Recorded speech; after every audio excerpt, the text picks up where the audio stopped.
Hello everyone, welcome back to my channel. So I hope कि आप सभी लोग बहुत अच्छे होंगे और आप अपने एग्जाम की प्रिपरेशन भी बहुत अच्छे से कर रहे होंगे। सो आज की जो हमारी न्यू वीडियो है, इस वीडियो में हम लोग बात करेंगे हमारे BSc fifth semester zoology paper 1 के most important question from unit 7 and 8। Okay, तो इससे पहले हम लोगों ने यूनिट 1, 2, 3, 4, 5, 6 इन सभी के एमसीक्यूज जो कि काफ़ी ज़्यादा इंपॉर्टेंट थे, उन्हें हमने सेपरेटली हर एक वीडियो में कंप्लीट कर लिया है आज, क्योंकि अभी आपका 2 बजे से पेपर है। And thank you so much मुझे इन्फॉर्म करने के लिए। मेरे पेपर्स भी ख़त्म हो चुके हैं। Now I will be more available to you all. Okay, मैं यहाँ वीडियोस वगैरह डालूंगी और आप लोग जो भी कमेंट वगैरह करोगे वो अब मेरे लिए बहुत ज़्यादा इंपॉर्टेंट होगा, because now I am free. ठीक है, एंड मैं आप लोग जैसे जैसा बोलोगे वैसा वैसा करने के लिए तैयार हूँ। सो अपने टॉपिक्स एंड अपने पेपर्स एंड अपने जो भी क्वेरीज हैं उन्हें आप कमेंट सेक्शन में ड्रॉप कर देना। मैं पढ़ लूँगी, उसके बाद आपको वहाँ पे आंसर दे दूँगी, या फिर अगर वीडियो से रिलेटेड होगा तो वीडियो अपलोड कर दूँगी। ठीक है? तो अभी हम लोग साइमल्टेनियसली क्या करने वाले हैं कि हम यूनिट 6 ऑलरेडी कंप्लीट हो चुका है, यूनिट 7 एंड यूनिट 8, इन दोनों ही जो यूनिट्स हैं उनके मोस्ट इंपॉर्टेंट 60 क्वेश्चंस एक ही वीडियो में मैं अभी अपलोड कर रही हूँ, क्योंकि 2 बजे से पेपर है, एक ही वीडियो देख के जाओ, आपका काम हो जाएगा। ओके, चलो। तो यूनिट 7 एंड यूनिट 8 जो है वो दोनों ही इकोनॉमिक जुओलॉजी है। बेसिकली आपको इकोनॉमिक जुओलॉजी में एक्वाकल्चर हो गया, पिस्की कल्चर हो गया, पोल्ट्री हो गया, सेरीकल्चर हो गया, apiculture, lac culture, vermiculture, ये सभी जितने टाइप के हमारे कल्चर्स हो गए ना, रियरिंग हो गई हमारे एनिमल्स की, जो कि हमें काफी ज्यादा पैसा देते हैं। तो बिकॉज कि दे आर एनिमल्स, तो ये जुओलॉजी में कहलाएंगे। और इकोनॉमिक इस वजह से बिकॉज ये हमें पैसा देते हैं, हम इन्हीं के द्वारा कुछ चीज़ों को प्रोड्यूस करते हैं, फिर उन्हें बेचते हैं, फिर हमें पैसा मिलता है। तो इसी वजह से हम इन सभी को इकोनॉमिक जुओलॉजी में पढ़ते हैं। Okay, now the very first question of today's video is what is aquaculture? जल कृषि क्या है, आपसे ये पूछा जा रहा है। तो एक्वाकल्चर क्या होता है? देखिए, मैं थोड़ा सा स्पीड आज तेज ही रखूंगी, क्योंकि आप लोगों को पेपर देने जाना है, इस वजह से। ओके, एक्वाकल्चर जो है इसे हम बोलते हैं कि जलीय जीवों की जब हम खेती कर रहे होते हैं ना, तब हम उसे एक्वाकल्चर कहते हैं। ठीक है? क्या एक्वेटिक ऑर्गेनिज्म की फार्मिंग, या यहाँ पर शब्द दे दे रियरिंग। ठीक है, अगर एक्वेटिक एनिमल की रियरिंग अगर ये शब्द आ जाए तो हम तो भी क्या कहेंगे कि ये हमारा एक्वाकल्चर कहलाता है। अब एक्वेटिक ऑर्गेनिज्म में मछलियां भी आती हैं, ऑक्टोपसेस आते हैं, स्क्विड्स आते हैं, बहुत सारे आपके ना एक्वेटिक एनिमल्स होते हैं। जब सबकी रियरिंग होती है तो वो एक्वाकल्चर कहलाता है। लेकिन अगर पर्टिकुलरली हम फिश की रियरिंग करते हैं, हम फिश की खेती करते हैं, मछलियों की, तो हम उसे पिस्की कहते हैं। I hope you know the difference between the aquaculture and the pisciculture. Aqua is including all your aquatic animal, okay, and pisci is including your fish only. तो पिस्की में हम केवल से केवल मछलियों की खेती करेंगे, एक्वा में हम सभी जीव जो हैं, हमारे जो एक्वेटिक ऑर्गेनिजम्स हैं, हम उनकी खेती कर रहे हैं। Getting my point? Now pisciculture primarily involve the cultivation of, तो मैंने अभी बताया कि fish is your right answer. वहीं अगर हम श्रिम्प, क्रैब, एल्गी, फिशेज, इन सब को हम मिला करके कल्टीवेशन करें तो वो हमारा एक्वाकल्चर कहलाएगा। ठीक है, now the third question is which type of fish is commonly used in pisciculture? तो यहाँ पर फिशेज की अगर मैं बात करूं तो टिलैपिया। ठीक है, तिलापिया जो है ये मोस्ट कॉमन फिश होती है, जिसकी रियरिंग हो रही होती है, कल्टीवेशन हो रही होती है, और लोग खाना इसे काफी ज्यादा पसंद करते हैं। ठीक है, what is the major advantages of aquaculture? तो एक्वाकल्चर जो है सबसे ज्यादा इस वजह से हमें लाइक हमारे लिए वो बहुत ज्यादा इंपॉर्टेंट इस वजह से है क्योंकि इसमें फिश का प्रोडक्शन काफी ज्यादा होता है। ठीक है, मछली उत्पादन में बहुत ज्यादा वृद्धि हो जाती है जब हम एक्वाकल्चर कर रहे होते हैं। तो क्योंकि पिस्की तो हम कर रहे हैं सिर्फ फिश के लिए, एक्वा में क्योंकि हम सभी जानवरों को पकड़ रहे होते हैं। तो आपको पता होगा कि एक्वेटिक लाइफ में the number of fishes is very large, है ना, बहुत ज्यादा फिशेज होती हैं। जब हम एक्वाकल्चर में एक पर्टिकुलर ऑक्टोपस को ढूंढ रहे हैं तो ऑक्टोपस को ढूंढते ढूंढते हमें 15-20 फिशेज मिल जाएंगी। तो जब हम एक्वाकल्चर कर रहे होते हैं तो डिफरेंट डिफरेंट एनिमल्स को ढूंढ रहे होते हैं, और उन्हें ढूंढने के चक्कर में हमें लाखों फिशेज मिल जाती हैं। तो एक्चुअली क्या हो रहा होता है कि फिश का प्रोडक्शन इंक्रीज हो जाता है। तो एक्वाकल्चर मेनली हमें ये एडवांटेज देता है। ठीक है, नेक्स्ट क्वेश्चन हमारा क्या है? Which of the following is a brackish water fish species used in the aquaculture? तो ब्रैकिश वाटर फिश में हम मिल्क फिश जो होती है, ठीक है, इसका यूज हम कर रहे होते हैं। Marine aquaculture is also known as, marine aquaculture को हम लोग मैरी कल्चर भी बोल रहे होते हैं, क्योंकि मैराइन वर्ड से ही मैरी लिया गया है। तो mariculture, marine water and fresh water में क्या डिफरेंस होता है आपको पता होगा। फ्रेश वाटर हमारा मीठा पानी होता है, जिसको आप पियोगे ना तो वो अंदर जाकर के आपको कुछ दिक्कत नहीं करेगा, लाइक अब वो बस साफ होना चाहिए, माइक्रो ऑर्गेनिजम्स ना हो, उसके अलावा दैट विल बी फाइन, हम पी सकते हैं उसे, मीठा पानी हम इसे कहते हैं। मैराइन वाटर खारा पानी होता है जिसमें बहुत सारा सॉल्ट होता है और आप उसे नहीं पी सकते हो। तो मोस्ट ऑफ द जो हमारा समुद्री पानी होता है ना, वो हमारा मैराइन वाटर होता है, हम उसे नहीं पी सकते हैं क्योंकि समुद्र का पानी खारा होता है, उसमें क्या होता है, नमक होता है, सॉल्ट का लेवल बहुत ज्यादा होता है, तो we can not consume that water. Okay. Integrated aquaculture combines, integrated मतलब हमेशा ही क्या होता है कि मल्टीपल चीजों को आप एक साथ कर रहे हो, है ना, आप खा भी रहे हो अभी, है ना, आप वीडियोस में भी मेरी देख रहे हो, उसके अलावा आपके दिमाग में टेंशन भी चल रही है कि पढ़ना है, पेपर देना है, तो बहुत सारे जब काम आप एक साथ कर रहे होते हो तो उसे आप इंटीग्रेटेड कह देते हो। तो यहाँ पर इंटीग्रेटेड एक्वाकल्चर कंबाइन करता है एग्रीकल्चर एंड एक्वाकल्चर को।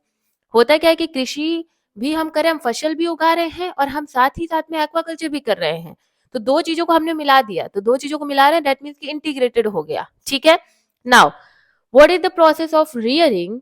अच्छा, इसको मैं अच्छे से अगर आपको थोड़ा सा टाइम देके समझाऊं, ठीक है। देखो, होता क्या है कि एक फील्ड में हम क्या करते हैं, हम बहुत सारी क्रॉप्स लगा देते हैं, ठीक है, और ऐसा क्रॉप्स लगाएंगे राइस वगैरह जिसको बहुत ज्यादा पानी चाहिए होगा, ठीक है, एक्सट्रीम पानी चाहिए ही होगा, और हम क्या करेंगे, इसमें जब पानी डालेंगे एक पर्टिकुलर मंथ्स के लिए कि महीनों 2-3 महीने इसमें पानी रहने वाला है, तो हम क्या करते हैं, इनमें ला करके मछलियों को छोड़ देते हैं, मछलियों के अंडे डाल देते हैं, ठीक है। अब क्या हो रहा है, यहाँ पे क्रॉप भी अच्छे से हो रही है, मछलियां भी इसमें क्या हो रही हैं, अच्छे से हो रही हैं, ठीक है, वो भी रिप्रोड्यूस करी है, नंबर ऑफ फिशेज भी बढ़ी है, तो हमें खेती भी हो गई हमारी और हमारे जो फिश प्रोडक्शन है वो भी हो गया। तो इसी इसको हम कहते हैं इंटीग्रेटेड एक्वाकल्चर, जहां हम दिमाग लगाते हैं और हम एक से ज्यादा कल्चरिंग प्रोसेस जैसे कि एक्वा और एग्रीकल्चर को कंबाइन कर देते हैं और ज्यादा पैसा कमाते हैं। What is the process of rearing, breeding, harvesting fishes is in controlled condition called। तो फिश की कल्चर जब हम कंट्रोल्ड कंडीशन में, मतलब एकदम ही हमारी जो प्रक्रिया होती है मछली पालने की, प्रजनन कराने की, उनकी उनके मतलब कटाई नहीं होगा, मतलब उनको निकालना, उनको हार्वेस्ट करना, बेचना, इन सभी को हम नियंत्रित परिस्थितियों में जब करते हैं कोई कार्य, तो हम उसे पिस्की कल्चर कहते हैं। ठीक है, कोई भी कार्य जो हमारी मछलियों से रिलेटेड है और बहुत ज्यादा एक होता है ना अच्छे वे में हम कर रहे हैं कल्टीवेशन वगैरह, तो हम उसे पिस्किकल्चर कहते हैं। The primary diet of herbivores fishes in pisciculture includes phytoplankton. तो सबसे ज्यादा हमारे जो फिशेज होती हैं वो एक्चुअली में फाइटोप्लैंक्टॉन्स भी खाती हैं, कुछ कुछ जो होती हैं वो जू प्लैंक्टॉन्स भी काफी ज्यादा कंज्यूम करती हैं, लेकिन मेजरली आप देखोगे कि फाइटोप्लैंक्टॉन्स जो होते हैं उनको ये खाती है। व्हाट इज प्लैंक्टन, देखो जो वाटर की सरफेस होती है, ठीक है, इस सरफेस पे जब कोई भी ऑर्गेनिज्म रह रहा होता है तो उसके आगे बस हम प्लैंकटन लगा देते हैं। अगर एनिमल इस सरफेस पे रह रहा है तो उन सभी एनिमल्स को हम जू प्लैंकटन बोलेंगे, लेकिन अगर वहीं पर जो यहाँ पर मतलब जितने भी प्लांट वाले हैं, पौधे वगैरह से रिलेटेड है, तो हम उन्हें फाइटोप्लैंक्टन कहेंगे। Algae is also included in your phytoplankton. ठीक है, तो फाइटोप्लैंक्टन और जू प्लैंक्टन समझ में आया कि सरफेस पे जो सतही है, जो सतही वाली सतह है हमारे पानी की, उस पे जब ये सारा प्लांट्स एंड एनिमल्स रह रहे होंगे तब हम उन्हें क्या कहेंगे, फाइटोप्लैंक्टन्स एंड जू प्लैंक्टन्स। ठीक है। Which country is the largest producer of aquaculture product, तो सबसे ज्यादा चाइना जो है, आपको पता भी हुआ कि चाइना जो चीन होता है, इसमें आपको सबसे ज्यादा एक्वेटिक फूड्स वगैरह खाने को आपको मिलता है। आप देखते हो कि हॉट पॉट्स जो होते हैं उनके यहाँ चाइना में, आप देखना काफी ज्यादा प्रचलित है ये हॉट पॉट। वहां पे क्या करता है लोग, पूरा का पूरा एक्वेटिक एनिमल्स लेके आएगा, उस हॉट पॉट में गर्म पानी वगैरह होगा, उसमें बॉयल करेगा एंड देन अपना जो भी उन लोग का मसाला भी अलग होता है, देन उसे पॉर करेगा एंड खा लेगा। तो ये जो पूरा का पूरा प्रोसेस है वो आपको चाइना में बहुत ज्यादा देखने को मिलता है। दैट इज वाई चाइनीज जो होते हैं वो एक्वेटिक फूड्स को बहुत ज्यादा प्रीफर करते हैं। ठीक है, एंड एक्वेटिक प्रीफर कर रहे हैं तो ऑब्वियसली प्रोडक्शन भी ज्यादा करेंगे। तो China will be the China is actually the most like important part हमारे एक्वाकल्चर के लिए, और सबसे ज्यादा प्रोडक्शन भी वहीं पर आपको देखने को मिलता है। लोग वहाँ के सबसे ज्यादा इन सब चीजों को खाते हैं। Poultry farming involves rearing which type of animal, तो पोल्ट्री फार्मिंग में आप देखते हो बर्ड्स की। ठीक है, बर्ड्स में भी पोल्ट्री में आप ज्यादातर हैंस वगैरह को देखोगे। एक्चुअली हैंस ही नहीं केवल होती हैं, और भी अदर होती है, मैंने पढ़ाया हुआ है आपको। ठीक है। Which breed is commonly use for egg production in poultry farming, तो लेग हॉर्न, ठीक है, प्राइमरली हम यूज कर रहे होते हैं, उसके अलावा ये सब यूज होते हैं। ये सब यूज हो रहे होते हैं, लेकिन प्राइमरली हम लेगहॉर्न का यूज करते हैं. Now broiler poultry birds are primarily raised for meat. पता है एक्चुअली मैंने इतना ट्रैवल किया है अपने घर से पेपर वेपर देने के लिए, सुबह 6 बजे ही मतलब पूरा निकल जाना घर से वगैरह, तो उसकी वजह से ना मुझे थोड़ी सर्दी हो गई है. दैट इज वाई मेरी अभी थोड़ी आवाज भी अजीब होगी और मैं ठीक से बोल भी नहीं पा रही हूँ. ठीक है. तो what is the incubation period of chicken eggs. तो चिकन एग्स का इंक्यूबेशन पीरियड 21 डेज होता है. बहुत इंपॉर्टेंट क्वेश्चन है, प्लीज इसे रट लो अभी. 21 दिनों का होता है. ठीक है.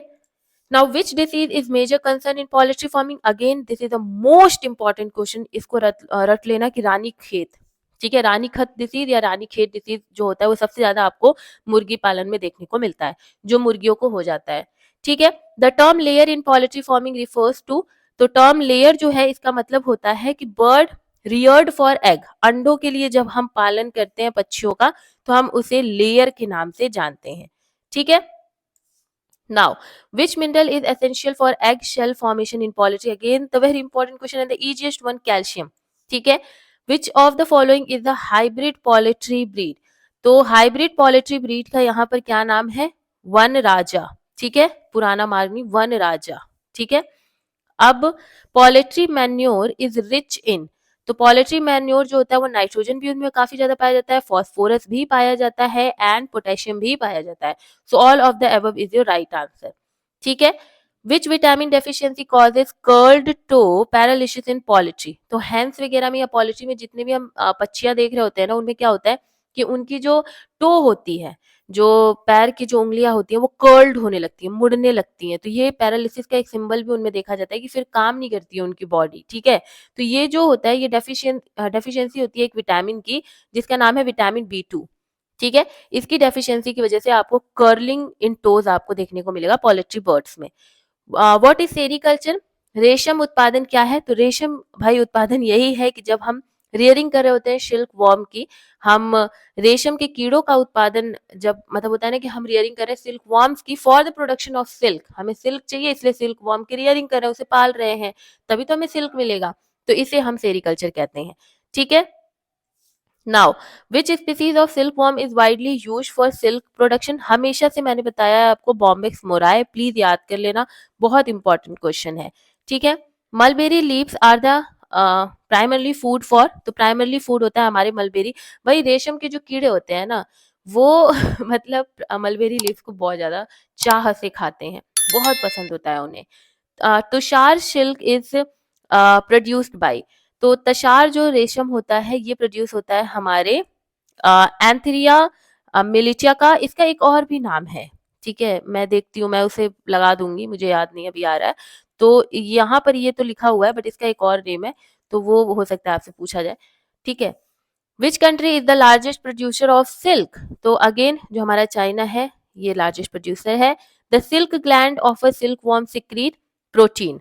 ठीक है. Now, the process of killing silkworm pupa to extract silk is called stifling. ठीक है. Which stage of the silkworm life cycle produces silk? So pupa. आपको पता होगा कि प्यूपा जो होता है उस स्टेज में ही आपको सिल्क देखने को मिलता है. Like wait a minute, pupa and larva. Okay, हाँ, pupa is the right answer. ठीक है. अगर प्यूपा नहीं होता है, मान लीजिए कि अगर प्यूपा नहीं होता है, सिर्फ एग एडल्ट लार्वा वगैरह आ जाता है, सो प्लीज आप ना लार्वा पे टिक लगाना, एडल्ट वगैरह नहीं. मान लो कि आंसर में प्यूपा है तब तो प्यूपा लगा देना, बट अगर प्यूपा नहीं होगा और लार्वा अगर होगा तो लार्वा लगाना. ठीक है. इसके अलावा eri silk is also known as. तो एरी जो सिल्क है हमारा, हम इसे कहते हैं पीस सिल्क, शांति वाला सिल्क. ठीक है. Which state in India is known as the land of sericulture. So Karnataka is the right answer. पढ़ाया भी था मैंने ये. Apiculture is related to bee farming, मधुमक्खी पालन. Honey bee belongs to the order. तो हनी बी जो है हाइमेनोप्टेरा, हाइमेनोप्टेरा से ये बिलोंग करता है. ठीक है. The most commonly domesticated honey bee species is, बहुत इजी क्वेश्चन है आपका, एपिस मेल्जिफेरा. ठीक है. Royal jelly is secreted by workers bee. पढ़ाया था मैंने कि जो मधुमक्खियां काम करती हैं वही रॉयल जेली को प्रोड्यूस करते हैं, क्योंकि उनका काम कुछ है नहीं करने का, है ना. और फीमेल वाली करेंगी नहीं, क्योंकि अगर वो प्रोड्यूस करती तो वो खा जाती. वर्कर भी जो होती है, जो कि मेल होते हैं, वही प्रोड्यूस करते हैं और सिर्फ रानी ही खाती है उसको, ठीक है। Primarily component of honey is fructose, पढ़ाया था मैंने। Bee wax is secreted by workers bee, ठीक है। Which is the largest honey bee species, तो एपिस डॉर्साटा मैंने पढ़ाया था आपको। बी वेनम कंटेन, तो बी वेनम में आपके हिस्टामिन और मैलिटीन दोनों ही आ जाएगा, तो both A and B is your right answer. The hive tool is used for, तो हाइव टूल आपके क्लीनिंग हाइव, छत्तों की सफाई के लिए हाइव टूल का यूज किया जाता है। नाम से ही समझ में आ रहा है। हनी बीज कम्युनिकेट थ्रू, बहुत इंपॉर्टेंट, वैगल डांस, मैंने इसको पर्टिकुलरली अलग से सेक्शन में भी बताया था आपको। लैक इज सिक्रीटेड बाय, तो लैक लेकिफेरा लेका, ठीक है, लेसिफेरा लेका के द्वारा प्रोड्यूस किया जाता है। Vermi culture is the cultivation of worms, ठीक है, जो अर्थवॉर्म वगैरह हो गया। The primarily use of vermi compost is, तो प्राइमरली यूज हम करते हैं ऑर्गेनिक फर्टिलाइजर्स के लिए। हम इसको क्योंकि यू नो कि earthworm is the friend of farmer, है ना, बहुत ज्यादा वो फर्टिलाइज कर देता है हमारे पूरे के पूरे सॉयल को। तो वर्मी कल्चर भी हम, वर्मी कंपोस्ट भी हम उन्हीं अर्थवॉर्म से निकाल रहे होते हैं। तो जब हम उसे सॉयल में डालते हैं तो वो एक्चुअली में फर्टिलिटी बढ़ा देता है, हमारे सॉयल को बहुत ज्यादा फर्टिलाइज कर देता है, न्यूट्रिएंट रिच कर देता है। तो एक ऑर्गेनिक फर्टिलाइजर की तरह हम इसे काम करते हैं, मतलब इसको हम यूज करते हैं। Earthworm belongs to the class Annelida, पता ही होगा, ये तो इजी क्वेश्चन था, ठीक है। Which is the commonly used earthworm in vermiculture, तो दोनों ही, ठीक है, यहाँ पर both A and B is your right answer. The primarily host plant for lac insect is kusum and palash, मैंने ये पर्टिकुलरली पढ़ाया था आपको। Which part of the lac insect secrete lac, तो ग्लैंड्स होती हैं उनमें, ग्रंथियां, जो कि लैक जो है उसे प्रोड्यूस कर। अगर मेरी ये इकोनॉमिक जियोलॉजी वाली 2 वीडियो आपने देखी होगी ना, तो एक भी क्वेश्चन आपको यहाँ से छूटेगा नहीं, आप वो पूरा कर लोगे ठीक है, क्योंकि इतनी अच्छी मैं वीडियोस बनाती हूँ आप लोगों के लिए, पूरे पॉइंट्स हलवा क्लियर। तो चैनल को सब्सक्राइब जरूर करें, ठीक है। और हाँ, अपने दोस्तों के पास, सीनियर्स के पास, जूनियर्स के पास, कलीग्स के पास, जहां जहां शेयर कर सकते हो वहां वहां शेयर करो। और बस न्यू ईयर तक मुझे 50 के अपने सब्सक्राइबर चाहिए। आई डोंट नो एनीथिंग, बस 50,000 मुझे चाहिए इन 10 दिनों में। ओके, चलिए। Lac is primarily used in polishes and varnishes, ठीक है। Now which state in lac is the largest producer of, sorry, India में कौन सा स्टेट है जो लैक का सबसे ज्यादा लार्जेस्ट प्रोड्यूसर है, तो Jharkhand is the right answer. याद रखना झारखंड को, ठीक है। And the resin secreted by lac insect is produce, is process to produce, तो जो रेजिन हमें मिल रहा होता है लैक इंसेक्ट से, हम उसे सिलैक का फॉर्मेशन करते हैं, ठीक है। The next question is vermiculture improve soil fertility by, तो सॉयल फर्टिलिटी, वर्मी कल्चर जो है सॉयल फर्टिलिटी को काफी ज्यादा बढ़ाता है, कैसे, तो ये एक तो ऑर्गेनिक मैटर की तरह यूज किया जाता है। नाइट्रोजन कंटेंट को बहुत अच्छा ये कर देता है, क्योंकि मैंने बताया कि न्यूट्रिएंट रिच होता है। वाटर की रिटेंशन, जो जल को एक होता है ना रोके रखना सॉयल में, उसका काम भी ये बहुत अच्छे से करता है। That is why all of the above is your right answer. Retention मतलब देखो, बहुत बच्चे इसमें बहुत लगता है कि कितना हैवी टर्म है, बट मैं बता रही हूँ रिटेंशन मतलब केवल होता है रोक के रखना, जैसे सॉइल में पानी को रोक के रखना, तो मैंने ऐसे ही समझा है, तो बहुत इजीली वे में आप समझ सकते हो कि रिटेंशन मतलब रोक के रखना, ठीक है। Vermicomposting requires a pH range of 6.7 to 7.5, ठीक है, इस चीज को बिल्कुल याद रखिएगा। Now 53rd question. Earthworms used in vermiculture prefers moist organic matter. सब कुछ पढ़ाया हुआ है. Vermicompost is rich in nitrogen, phosphorus and potassium, calcium, magnesium या organic carbon. तो सब कुछ, all of the above. Nitrogen भी होता है, फॉस्फोरस भी होता है, पोटेशियम भी, कैल्शियम भी, मैग्नीशियम भी, ऑर्गेनिक कार्बन भी, सब कुछ इसमें पाया जाता है। दैट इज वाई जितनी भी चीजें लिखी हुई हैं सब सही हैं। Which of the following is not suitable for vermi culture, तो वर्मी कल्चर के लिए हम कभी भी मीट या डेयरी प्रोडक्ट का यूज नहीं करते हैं, मांस या दूध वगैरह जैसे दूध दही इन सब का यूज हम बिल्कुल नहीं करेंगे, ठीक है। What is polyculture in aquaculture, poly मतलब मल्टीपल, है ना, तो rearing of multiple species of fish together, बहुत सारी स्पीसीज हम फिशेस की लेकर के आए और उसको रियर करें, तो हम उसे कहते हैं पॉलीकल्चर इन एक्वाकल्चर, ठीक है। एक साथ विभिन्न प्रजातियां जो होती हैं मछलियों की, उनका पालन करना ही हम क्या कहते हैं, पॉलीकल्चर कहते हैं। Now what is the primarily objective of pisciculture, commercial production of fishes, मछली का व्यवसायिक उत्पादन करना ही हम क्या बोलते हैं कि हम क्या कर रहे हैं, पिस्कीकल्चर कर रहे हैं। Which breed of chicken is primarily use for dual purpose, egg और मीट दोनों के लिए हम किस मछली सॉरी चिकन का यूज कर रहे होते हैं? तो रॉड आइलैंड री, बहुत इंपॉर्टेंट क्वेश्चन है, ठीक है। नाउ एक मिनट, रॉड आइलैंड री, okay, I think I misunderstood this, I think, wait a minute, ठीक है। इस क्वेश्चन का भी आंसर मैं ना आपको स्क्रीन पे लगा करके दिखा दूंगी। आई थिंक ये स्पेलिंग थोड़ी सी गलत लग रही है मुझे, ठीक है। 59, aquaculture contribute to the agriculture by increasing pollination. Vermiculture contribute to waste management by recycling organic wastes into compost. So these are your most important 60 question. एक क्वेश्चन जो यहाँ पर मुझे थोड़ा सा अजीब लग रहा है 58, जो कि बहुत ज्यादा इंपॉर्टेंट है कि कौन सा ऐसा चिकन है जिसे हम एग के लिए भी यूज करें, मीट के लिए भी यूज करें। This is very important question. तो इसका नेम अगर सही रहता है तो फिर मैं नहीं लगाऊंगी स्क्रीन पे कोई नेम, लेकिन अगर मुझे कुछ भी मुझे क्योंकि स्पेलिंग में थोड़ी सी गलती लग रही है तो मैं इसकी जो प्योर स्पेलिंग है वो मैं आपके इस स्क्रीन पे लगा दूंगी, ठीक है। So thank you for watching the today's video and all the best for your paper, ठीक है। बहुत अच्छे से पेपर दे करके आइएगा और पेपर दे के आने के बाद जरूर से जरूर इस वीडियो पे कमेंट करिएगा कि क्या कल ही आपका जूलॉजी पेपर 2 है, सो दैट मैं और ज़्यादा वर्क करूँगी और जूलॉजी पेपर 2 जो है उसके भी वीडियोस फिर मैं आज शाम तक अपलोड कर दूँगी। तो ये अब आपकी ज़िम्मेदारी है, आप बताओगे उस हिसाब से मैं काम करूँगी। सो कमेंट ज़रूर करके जाना and please, please, please channel को ज़्यादा से ज़्यादा शेयर करो, सब्सक्राइब करो। मिलते हैं नेक्स्ट वीडियो में। Bye bye, take care, be happy and all the best. Paper एकदम फोड़ के आना, ठीक है। Bye bye.